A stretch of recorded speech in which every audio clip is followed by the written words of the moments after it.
Assalamualaikum warahmatullahi wabarakatuh. Saya ucapkan selamat datang dan bergabung kembali kepada seluruh mahasiswa dalam perkuliahan Peraturan Perundang-undangan Kesehatan.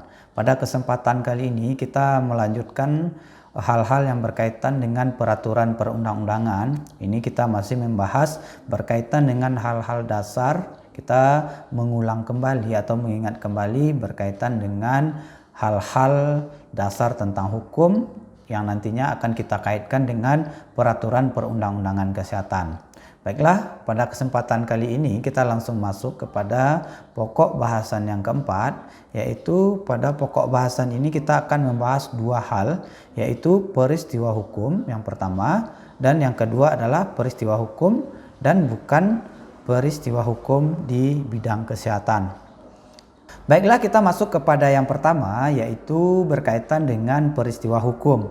Di sini dapat kita lihat bahwa peristiwa hukum adalah merupakan peristiwa sosial yang bersegi hukum. Jadi di sana ada ketentuan-ketentuan ataupun akibat-akibat hukum dari suatu peristiwa yang dilakukan oleh seseorang tersebut. Nah, di sini hukum mengatur pergaulan hidup di tengah-tengah masyarakat. Nah, maka dalam pergaulan sehari-hari tidak menutup kemungkinan ini terjadinya peristiwa-peristiwa yang membawa akibat-akibat hukum.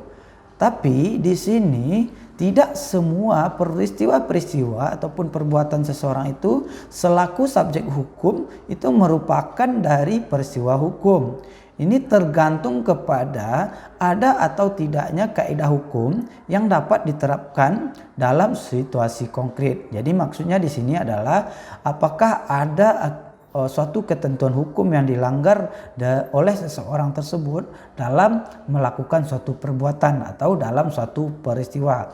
Jika tidak ada ketentuan ataupun kaidah hukum yang dilanggar di sana, itu merupakan bukan peristiwa hukum.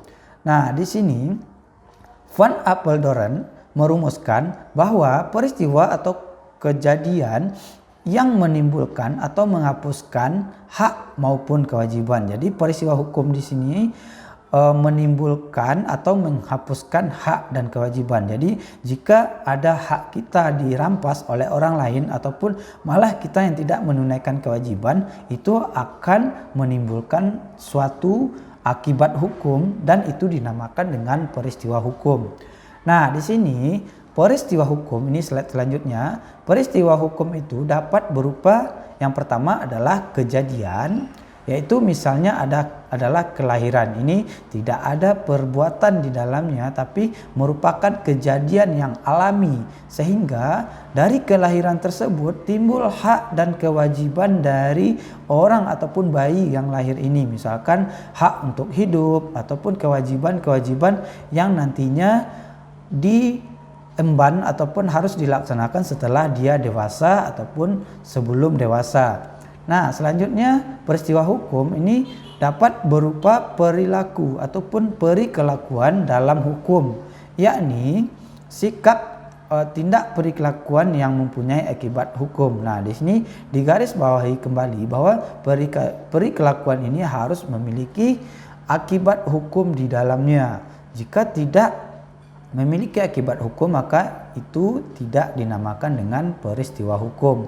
Nanti akan kita bahas bagaimana ataupun apa contoh dari peristiwa hukum dan apa peristiwa yang bukan peristiwa hukum. Nah, ini masih bagian yang kedua, pembagian dari peristiwa hukum, perikelakuan dalam hukum. Ini yang tadi yakni sikap tindak perikelakuan yang mempunyai akibat hukum. Ini dapat berupa yang pertama adalah perikelakuan menurut hukum atau rechtsdraging. Nah, ini ada tiga. Yang pertama adalah perikelakuan yang sepihak, misalkan perbuatan dalam membuat surat wasiat. Nah, ini adalah perbuatan peristiwa hukum sepihak yang dilakukan oleh seseorang yang mempunyai akibat hukum, yang mana ini dimasukkan ke dalam peristiwa hukum. Tentunya dalam surat wasiat itu misalkan ada pemberian ataupun penghibahan ataupun pembagian warisan di dalamnya misalkan, dan ada juga misalkan kewajiban-kewajiban yang harus ditunaikan oleh ahli waris nantinya, maka tentunya ini menjadi akibat hukum yang harus dilaksanakan oleh ahli waris berdasarkan surat wasiat yang telah dibuatkan tersebut. Ini merupakan sepihak, jadi seseorang saja yang memberikan wasiat kepada ahli warisnya ataupun orang yang ditunjuknya. Nah, yang kedua adalah jamak pihak, jadi banyak pihak. Misalnya sewa menyewa, misalkan di sini ada seseorang yang melakukan sewa menyewa kepada orang lain, tentunya di sini ada dua pihak yang memiliki hak dan kewajiban masing-masingnya. Pihak yang menyewa memiliki hak untuk tempat yang disewanya dan memiliki kewajiban untuk membayar uang sewa. Sedangkan untuk penyewa ini memiliki hak uang sewa yang diterimanya dan memiliki kewajiban menyerahkan tempat ataupun barang yang disewakan tersebut. Nah, selanjutnya yang ketiga, perikelakuan dalam hukum, yaitu serempak. Misalnya pemilihan umum, ini juga peristiwa hukum. Ini merupakan peristiwa hukum yang mana dibuatkan ketentuannya oleh negara. Misalkan ada suatu pemilihan presiden, DPR maupun kepala daerah. Ini merupakan peristiwa hukum yang memiliki akibat hukum. Ketika kita tidak melakukan pemilihan umum misalnya, itu akan berakibat kepada kita yaitu hilangnya hak suara kita. Jadi akibat hukumnya di sini kita tidak dapat memiliki andil ataupun kesempatan dalam menentukan siapa kepala daerah ataupun presiden dalam suatu pemilihan umum. Nah, yang kedua, perikelakuan dalam hukum ini yaitu perikelakuan yang bertentangan dengan melanggar hukum ataupun melanggar undang-undang, yakni tindakan yang merugikan orang lain atau hak orang lain. Nah, di sini perikelakuan yang bertentangan yang melanggar hak orang lain. Ini dicontohkan misalkan kita merampas hak orang lain, misalkan tanah orang lain ataupun merampas harta orang lain. Ini berkaitan dengan peristiwa hukum yang melanggar ataupun bertentangan dengan undang-undang.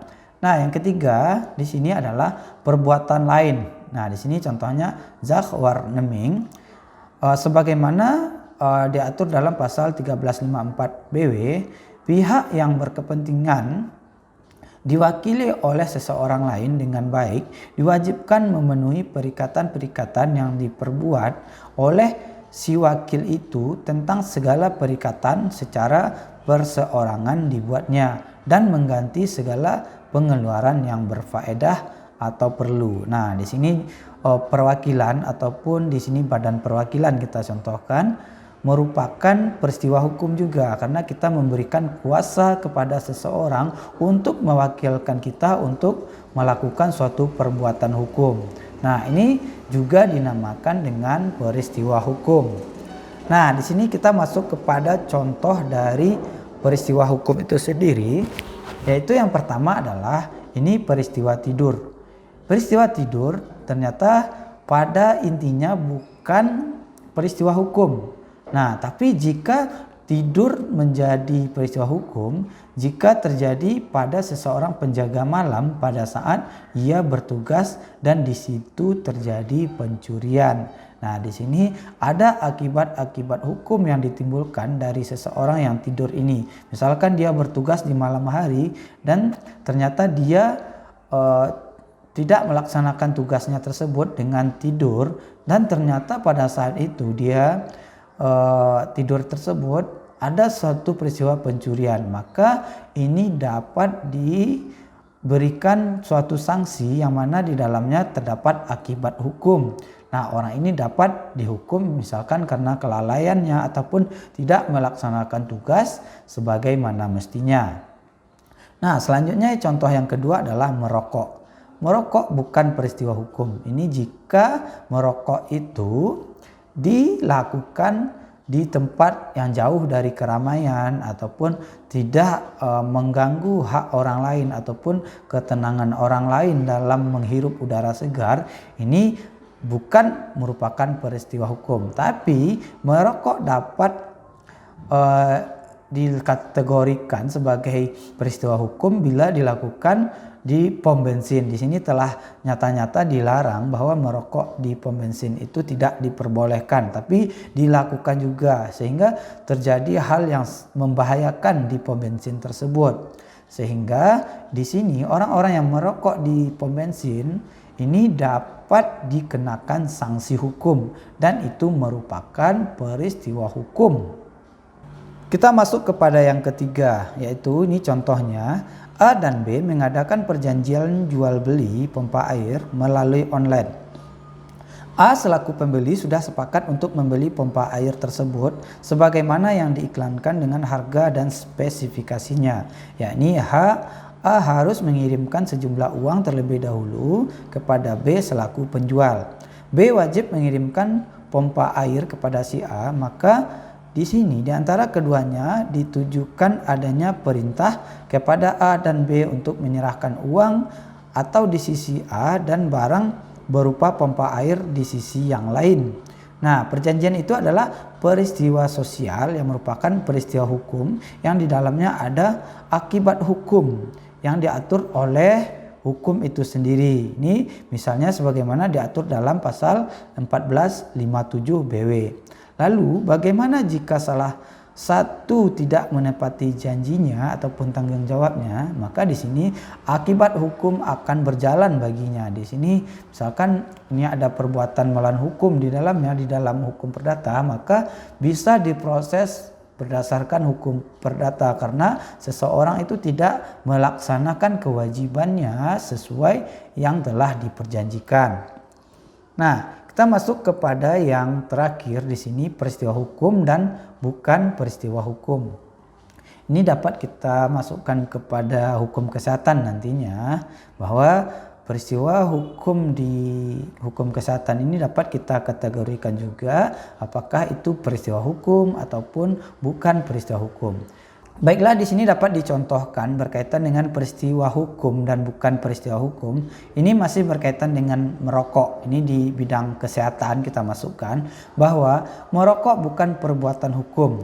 Namun apabila hak orang lain terganggu dari dampak asap yang ditimbulkan oleh rokok tadi, maka bila kita kaitkan dengan pendapat Van Apeldoorn, dapat dikatakan sebagai peristiwa hukum karena menghilangkan hak orang lain untuk memperoleh udara yang bersih. Ini kalau kita kaitkan di dalam hukum kesehatan, ini dapat seseorang tersebut mendapatkan sanksi tentang merokok ini. Misalkan dia merokok di lingkungan rumah sakit sudah jelas-jelas melarang merokok di rumah sakit tersebut, orang tersebut masih melakukan merokok di sana, dan ini dapat berakibat hukum kepada orang yang melakukan merokok di lingkungan rumah sakit tersebut. Ini dapat sanksi sosial ataupun sanksi denda ataupun sanksi-sanksi yang dibuat oleh rumah sakit yang berkaitan dengan akibat-akibat hukumnya. Nah, yang kedua adalah perilaku buang hajat. Ini bukan perbuatan ataupun peristiwa hukum. Nah, ini jika dilakukan di tempat yang telah disediakan, misalkan di rumah, di toilet rumah, ataupun di tempat-tempat umum, ataupun di rumah sakit dan yang lainnya. Namun bila buang hajat tersebut mencemari lingkungan, ini telah di dalamnya ada peristiwa hukum di dalamnya, karena barang siapa membuang limbah atau termasuk tinja ke media lingkungan dengan sengaja, ia dapat dihukum. Ini juga berlaku bagi korporat ataupun rumah sakit. Jadi bagi rumah sakit yang melakukan pembuangan limbah ataupun tidak mengolah limbah rumah sakitnya, maka di sini dapat berakibat hukum dan dapat sanksi oleh badan ataupun lembaga lingkungan hidup sebagai pengawas yang berkaitan dengan limbah ini. Nah, mungkin demikian perkuliahan kita pada kesempatan kali ini. Semoga kita dapat mengambil intisari yang berkaitan dengan peristiwa hukum dan dapat kita jadikan referensi jika kita nantinya bekerja ataupun telah bekerja di lingkungan rumah sakit ataupun yang berkaitan dengan hukum kesehatan. Saya ucapkan terima kasih banyak dan mohon maaf jika ada kesalahan. Akhir kata saya tutup dengan Assalamualaikum warahmatullahi wabarakatuh.